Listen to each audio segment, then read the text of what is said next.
Good day everyone. For our topic for today, similarities between Plato and Socrates. Socrates is teacher of Plato. Socrates, he believes that by the knowing oneself or know yourself. Socrates, the person who able to achieve happiness. In order to understand ourselves is through internal questioning. So, the more you question yourself, the more you know who you are. Socratic method, it helps to stimulate your critical thinking. Plato, student of Socrates. Plato believes that the real self is our soul. And Plato gives the importance of wisdom and knowledge. He believes that the true self of human being is the reason or intellect that constitute their soul. Socrates and Plato, they believe that soul is separable from body. Plato, he believes that all things that exist in the physical world are therefore unreal as they are concrete object. So mapunta naman tayo sa differences ni Socrates at Plato. These two had different perspective and they were different men. The similarities and differences between of these two philosophers, Plato and Socrates. The difference of Socrates, he spoke about the human being. On other hand, he did not speak much about the soul. He also had a keen interest in knowledge and values. He emphasized knowledge all his life because he believed that the ability to distinguish between right, wrong lies in people's reason, not in society. He believed everything is characterized by virtue. He stated virtue can be taught, such by fully knowing oneself, a person will be able to achieve happiness. According to him, happiness flows not from physical. Difference of Plato. He gave a lot of importance to the soul of the human being than its body. Compared to Socrates, he viewed being as inherently rational, social soul bounded by imprisonment within the physical bodies. The idea of the soul is his dualist positing, believing that body and soul are fundamental distinct. He believed that the soul is divided into three different parts that has different views leading to different behavior. 1. Affective soul. Part of a person driven by desire and need to satisfy oneself. This satisfaction involves physical needs and pleasure, object and situations. Number 2. Spirited soul. Courageous parts of a person. And 3. Rational soul. The drive on our lives. The part that thinks and plans for future. And what we call the conscious mind. I will discuss the similarities and differences of self-representation and conceptualization between René Descartes and John Locke. Descartes makes an important distinction between the mind or extended substance that believes there is a link between the soul and the body through which sensation are transferred, and that this link allows one to identify a body as one's own. To make it short, for Descartes, the self refers to the soul or the mind alone, not the body. But for Locke, makes a distinction between the body, an extended solid or substance, the soul, or an immaterial spirit. A substance is the things. In my continuation, the differences is the self refers to the soul, and self is both mind and its body. Descartes thinks that the self of thing that thinks, that his essence consists solely in the fact that he is a thinking thing. He is also considers thought at a given moment. For Locke, he thinks that the self is both the mind and its body, not the thinking or rational being alone.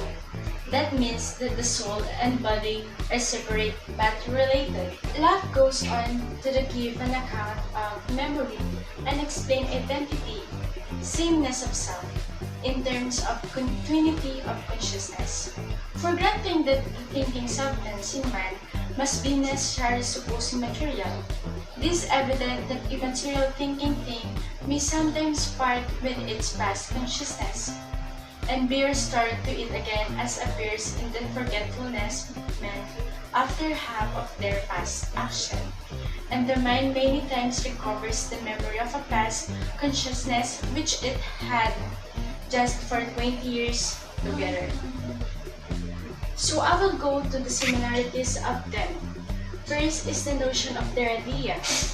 Lack notion of idea is one example of a term borrowed from Descartes. For lack, an idea is the immediate object of perfection, thought or understanding. For Descartes, seems to be exactly Descartes' definition of idea, whatever is immediately perceived by the mind. Another similarities between them are disagree on the origins of knowledge, innate ideas, and the meaning of the self. The similarities and differences between Plato and Saint Augustine. So first and foremost, the similarities. Both of them believe on the dualism of reality. So what is dualism of reality? It is basically two realities that is existing with each other, and they are called the physical world and the metaphysical world. So basically they assume that a certain metaphysical world is existing beyond our physical world. So what is physical world? Physical world is a world where you can see it in your bare eyes. Like for example, your location now, the Earth, the Philippines, that is a physical world. While the metaphysical world is a world where you can't see it in your bare eyes. And there are also the difference, which is Plato believed that the soul is the most divine part of the human being, while Saint Augustine believes that the soul came from God because of its knowledge capabilities. So that's it. That's basically it. Those are the similarities and differences between Plato and Saint Augustine. So today's topic is René Descartes, the theory of mind-body union. Mind for Descartes is the epistemic agent, so truth cannot be derived from anywhere except the self. Mind has epistemic priority over matters. Believe that thinking is a distinct entity from the body. So mind and body are really distinct according to the thesis now called mind-body dualism. He reaches this conclusion by arguing that the nature of the mind that is a thinking non-extended thing is completely different from that of the body that is an extended non-thinking thing, and therefore it is possible for one to exist without the other. For example, a stone can exist all by itself. That is, its existence is not dependent upon the existence of mind or other bodies, and a stone can exist without being any particular size or shape. To state it differently, it tells us that the mind is part of the unseen world. You can prod it with a needle or hear it with a stethoscope, but it still exists. It's just a separate reality. For Gilbert Ryle, mind is neither a physical or non-physical entity but a disposition. Ryle denies mind as a substance apart from body and explains mind in terms of behavior. The body and mind are not distinct. For Ryle, ang body at ang mind natin are connected with each other, and at ang mind natin is nothing but a behavior. In order to justify his position, he analyzes almost all mental concepts like volition, imagination, consciousness, intelligence, knowing how, etc., and shows that there is nothing private or ghastly present in such concept. He attempts to show that the official doctrine of the nature of mind and the relation between body and mind is not a really philosophical problem but a category mistake. Ryle denies any privileged access to his own mind and says that there is no intrinsic difference between self-knowledge and knowledge of others, either in content or in method. Ang sabi ni Ryle, ang self-knowledge natin and ang knowledge of others ay pareho din lang in terms of content and in method. Sabi ni Rene, ang body at ang mind natin are separated from each other. While ang sabi ni Ryle naman, ang mind natin at ang body natin are connected. Kasi hindi daw magpa-function si mind pag wala si body at hindi din magpa-function si body without the mind. So the next one is similarities of René Descartes and Gilbert Ryle. Both the philosopher brought revolution in philosophy. Both Ryle and Descartes analyzed the mind and mental conduct concept by applying their peculiar philosophical methods. Both of them discussed regarding the nature of self-knowledge.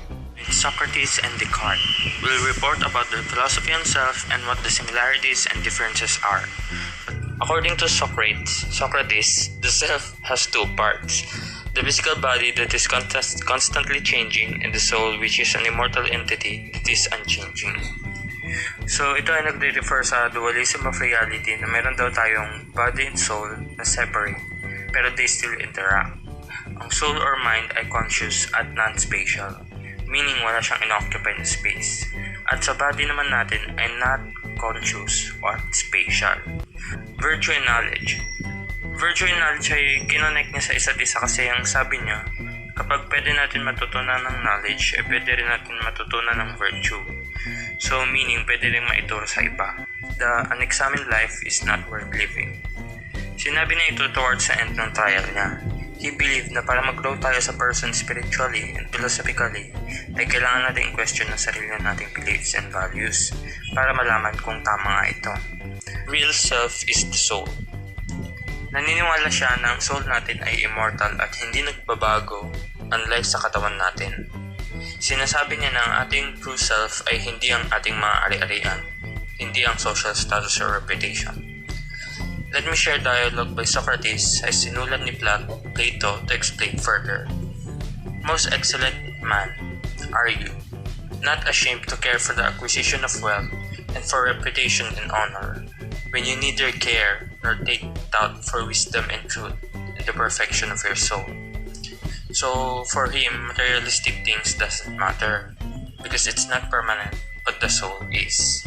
In order to have a good life, one must live a good life. People assume na alam na nila kung ano ang mga tama at mali. Na yung mga magagandang bagay like wealth, status, pleasure, and social acceptance are the greatest goods of all goods in life. And yung poverty, death, pain, and social rejection are the greatest of all evils naman. Pero nag-disagree si Socrates sa ganong view. Para sa kanya, lahat ng tao nag-i-strive for happiness. René Descartes was a French philosopher, mathematician, and a scientist who lived from March 31, 1596 to February 11, 1650. He is one of the founder of modern philosophy who wrote many major philosophical works. He also called the father of modern philosophy. According to René Descartes, a live human being is composed of two parts, material body and a non-material mind. It is the latter, the mind, or as we might say, the soul, that is the real person. Descartes' belief about the soul were that the soul is something indivisible and immortal, which therefore continues to exist after death. Descartes believed that we cannot learn from ourselves, and we must question existence itself, and that we cannot know what is real. Cogito ergo sum, or I think therefore I am.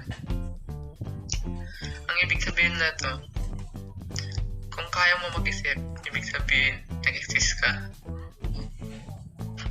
The only way to attain knowledge is through the soul. Ayon kay René Descartes, ang soul is the mind. So, ang mind natin, siya yung nag-iisip. Pangatlo, Cartesian daw. Cartesian daw, katulad ng sinabi ko kanina, ito yung paulit-ulit na pagka-question sa isang bagay para malaman ang tunay na knowledge. Pangapat, soul is a distinct entity from body. Magkahiwalay daw ang soul or yung mind sa katawan natin. Hindi daw po sila magkasama. Ayon kay René Descartes. Socrates and René Descartes believed that the self has two parts, which is the body and the soul. They also believe that the soul is unchanging and immortal even after death. Sinasabi dito na they both believe in the idea of dualism na inimbento ni Descartes.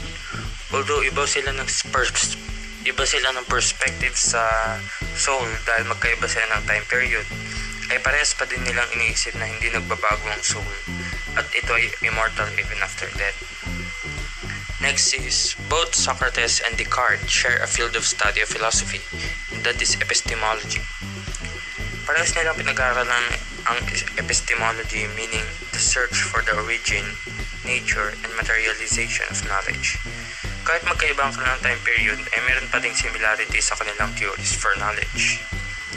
Next is, Socrates and Descartes came to the same conclusion concerning the origin of knowledge, which is that the origin of knowledge and all things coming forth from knowledge reside in God. They both believe in the idea of a divine entity that created our immortal souls. Although different ang way nila to gain knowledge, para sila ng conclusion kung saan galing ito, which is kay God. Differences. Pagkakaiba ni Socrates at ni Descartes. Si Socrates nag-focus sa virtue and knowledge, habang si Descartes nag-focus siya sa paghahanap ng absolute knowledge by doubting everything. Ngayon, kay Socrates, yung virtue, para magkaroon ng mas magandang buhay, kailangan maging righteous na isang tao, gumawa ng mga mabuti. Dahil yung daw ang ating trabaho dito sa mundo. Tapos, ang kailangan nating i-accept na tayo ignorance para maghanap at magpatuloy sa paghahanap ng bagong kaalaman. At yung kay Descartes is yung Cartesian doubt na kailangang i-doubt lahat ng existence para makuha yung perfect answer. Similarities and differences between Plato and René Descartes. The similarities between of them is the state that humans have knowledge of physical world. Nevertheless, the vital object of knowledge are basic laws of physics. Every human can gain some knowledge by means of the senses, but only after arranging a priori the basic knowledge. What is more, they state that mathematics is the true knowledge of justice. The reason is quite obvious. Mathematics help to calculate any issues and gain the accurate result. That's why both philosophers have a wide range and similarities in their approaches concerning the nature of knowledge. Another similarities between of them is they are both dualists about human nature, meaning of that they are believing in a sharp distinction between mind and body. All in all, the opinion of Plato and René Descartes are similar as well as different. According to Plato, we see shadow instead of real objects. According to Descartes, we possess that objects through reason. In fact, both Plato and Descartes' theories end in the same way, namely to reach the goodness, but their means are controversial respectively. Differences. First, Plato used his senses together with a priori reasoning to judge the world, while Descartes states that senses are misleading and knowledge can only appear by reasoning. Plato said, this theory of ideas is caused by looking at words that show main concepts by thinking that content is most real, while Descartes' theory of ideas separates reality from thinking, emphasizing that reality is not common sense reality. Difference and similarities between Plato and John Locke. Arat na! Difference of Plato. Believe more in natural laws of nature rather than law given by God. Plato, the learning and knowledge that we have is, at the most, but little compared with that of which we are ignorant. Plato is grew up in political family. Plato is live in city compared to John Locke live in rural area. Differences John Locke to Plato. Let's begin. John Locke thought the people came from God because he believed the people are equal. Pantay-pantay silang namumuhay dito sa lupa, or we are born to be same and nature free. For example, president and resident are equal because we are made by only one God. So, John Locke argued that most have their rights, or we have natural rights. Right to life, right to liberty, and right to property. And we have a separation of power. Paano nga ba nag-umpisa yun? What do you see? Yes, it's a blank couple. Just like when a baby was born. According to John Locke, he or she has no innate idea or blank mind, blank state, or what we call tabula rasa. Tabula rasa. Tabula rasa, this is famous theory of John Locke. No man knowledge here can be beyond his experience. Everyone was born without knowledge, personality, or tabula rasa.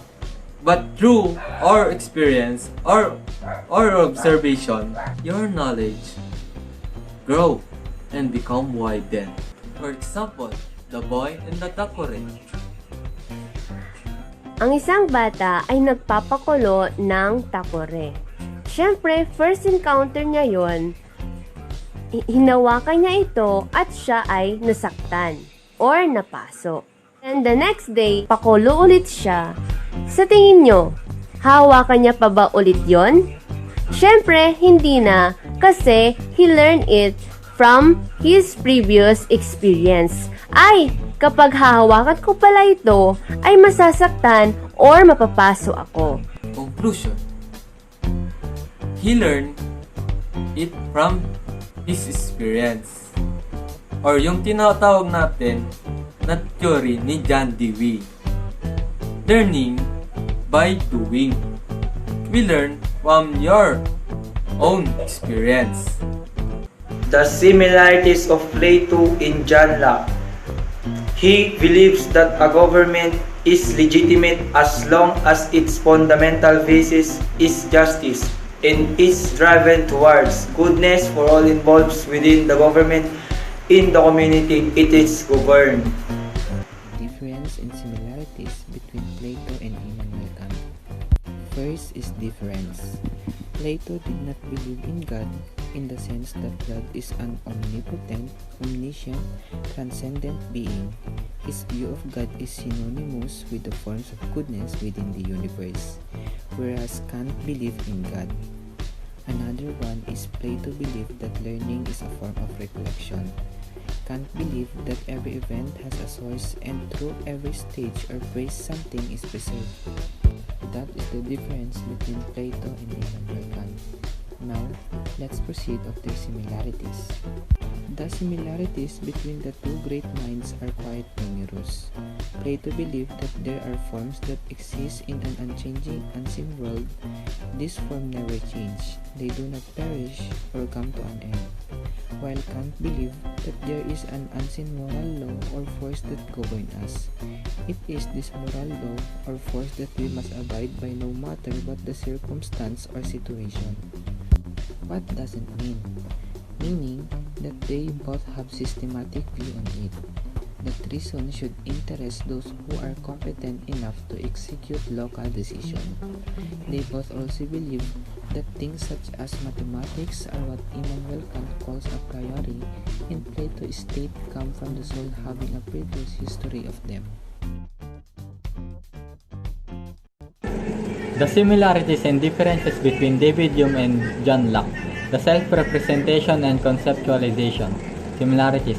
John Locke and David Hume are both great empiricist philosophers. Kaya sila na-classified as empiricists kasi binis nila yung philosophies nila sa natural science. Empiricism is the view that the source of test of contingent knowledge is the experience. The theory that all knowledge is derived from sense experience. Sinabi dito na ang teorya ng lahat ng kaalaman ay nagmula sa karanasan. Ang empiricism ay ang pananaw na ang mapagkukunan at pagsubok ng kontinenteng kaalaman ay ang karanasan. Pangalawa, change the way people view ideas and how they come about.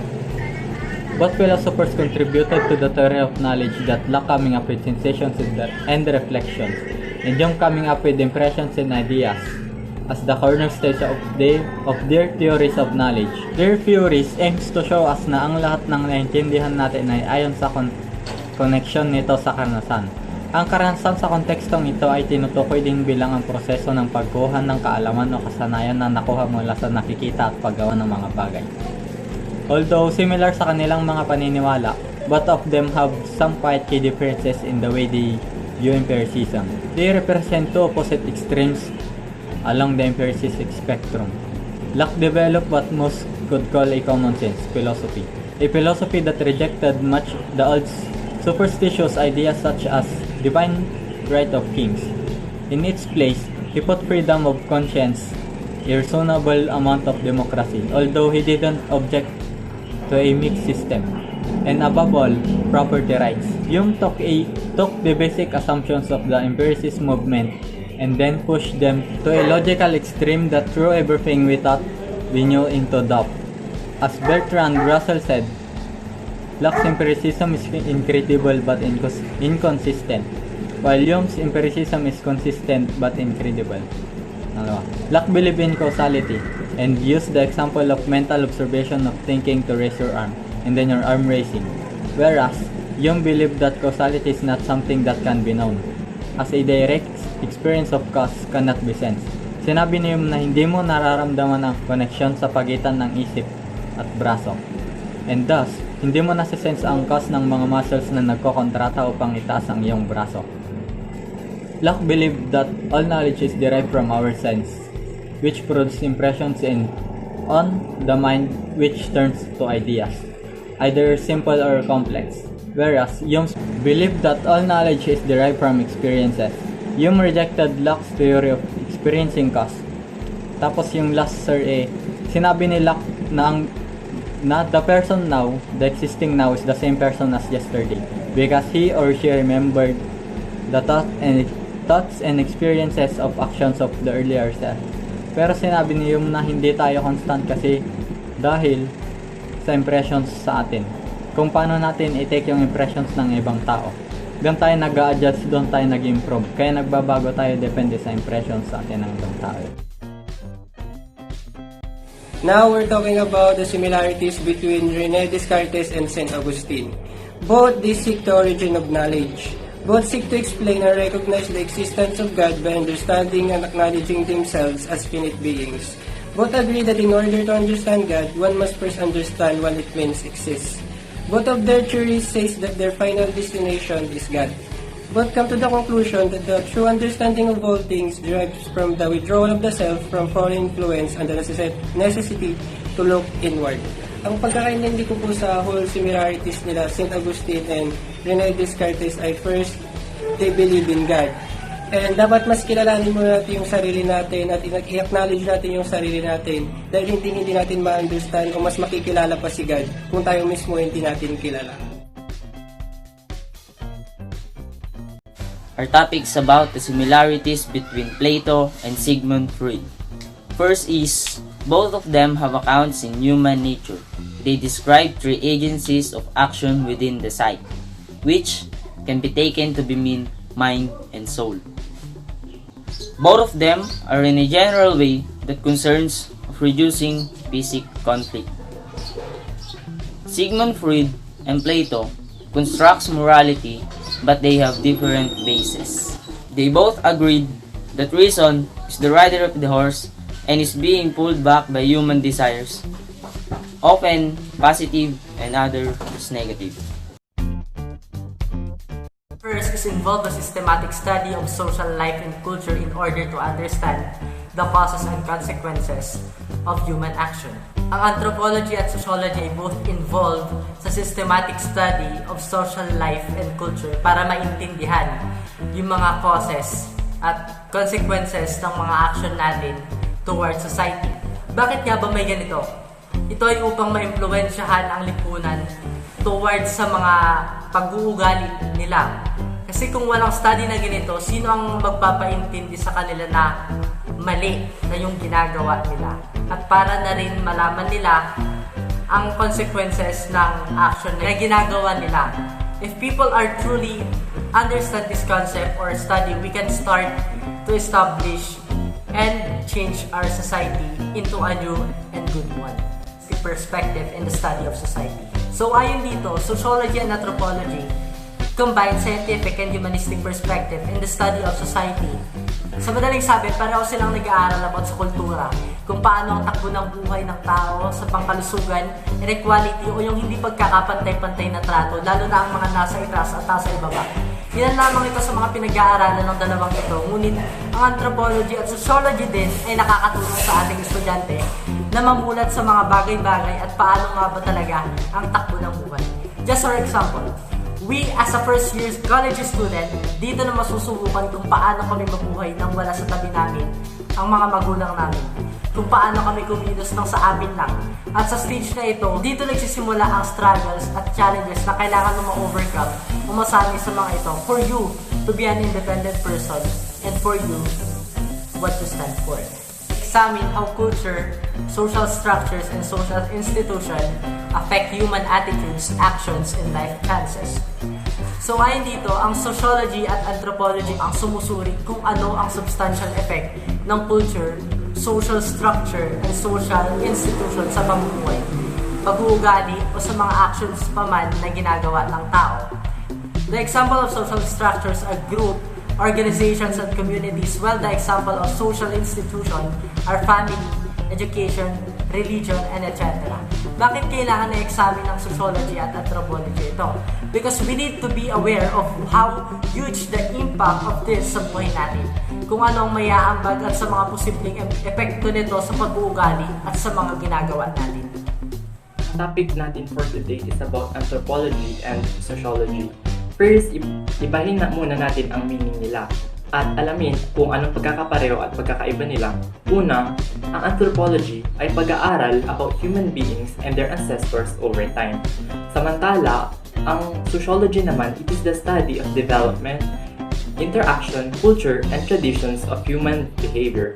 Ang tinutukoy dito is, sa anthropology, pinag-aaralan na dito hindi lamang yung gawain ng mga tao ngayong kasalukuyang panahon, pero kasama na din yung sa kanilang mga ninuno. Samantalang sa sociology naman, nagpo-focus siya more on sa present at sa mga nakagawiang gawin ng mga tao, particular na sa kanilang tradisyon at kultura. Sumunod naman natin yung kanilang methodology or paano sila ginagawa or pinag-aaralan. Una, sa anthropology, tinatawag siyang software social science dahil nga gumagamit ito ng ethnography at ang ethnography ay ginagawa sa pamamagitan ng research, kaya naman maaari itong gawin ng kahit sino basta may kalaman siya o may skills na siya patungkol dito na napag-aralan noong kanyang high school or college. Ganun. Ethnography ay yung tawag sa pagpapangkat-pangkat ng mga tao na naayon sa kanilang kultura at tradisyon. Samantalang sa sociology naman, tinawag siyang harder social science kasi ginagamitan ito ng mga scientific methods gaya ng surveying at sampling. Ang surveying ay ginagawa at dapat gagawin na sakto lamang ang kanyang sukat at bilang dahil bawal magkamali dahil saktong data o datos lamang ang kailangang ilagay upang hindi mabago ang in-expect na hypothesis o resulta. Samantalang ang sampling technique naman ay ginagawa sa mga populasyon ng tao na dapat ay lumalagpas sa isa. Hindi ka pwedeng mag-sampling kung iisa lamang ang iyong proponent na tao. Dahil ang sampling, kukunin mo yung pagkakaiba at similarities nito ng bawat individual na iyong isa-survey. So, isunod naman natin yung kanilang specialization.